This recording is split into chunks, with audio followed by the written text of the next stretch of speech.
जंतर मंतरवरील विद्यार्थ्यांच्या आंदोलनाला पाठिंबा देत पंतप्रधानांच्या घराकडे कूच केलेल्या खासदारांना दिल्ली पोलिसांनी ताब्यात घेतलं। सांगली लोकसभा मतदारसंघाचे खासदार विशाल पाटील यांना पोलिसांनी ताब्यात घेऊन मंदिर रोड पोलीस ठाण्यात ठेवण्यात आले। दिल्ली राजभवन येथे जंतर मंतरवर विद्यार्थ्यांनी आंदोलन सुरू केलं आहे। मंगळवारी दुपारी 3:30 वाजता काँग्रेसचे राष्ट्रीय अध्यक्ष मल्लिकार्जुन खरगे यांच्या घरापासून खासदारांनी मोर्चाला सुरुवात केली। पंतप्रधानांच्या घराकडे निघालेल्या या मोर्चात खासदार विशाल पाटील हे प्रियंका गांधी यांच्यासोबत निघाले। त्यांना मंत्री जितेंद्र सिंह यांच्या घरासमोर थांबवण्यात आलं। तसेच प्रियंका यांच्यासह विशाल पाटील आदींनी ठिय्या मारला आणि जोरजोरात घोषणा दिल्या।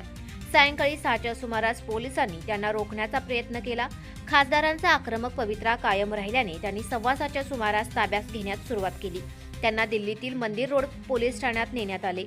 दूरध्वनीवरून बोलताना खासदार विशाल पाटील म्हणाले, विद्यार्थ्यांच्या आंदोलनाबाबत सरकार अत्यंत चुकीच्या पद्धतीने वागत आहे। आंदोलन मोडून काढण्याचा प्रयत्न केला जातोय, त्याचा निषेध करत आम्ही आज आंदोलन केलं। त्यावेळी मंत्र्यांशी चर्चा झाली, मात्र बाहेर जाऊन वेगळीच माहिती दिली गेली। त्यामुळे आमच्या निदर्शनाची तीव्रता वाढली आहे। त्यानंतर पोलिसांनी आम्हाला ताब्यात घेतलं।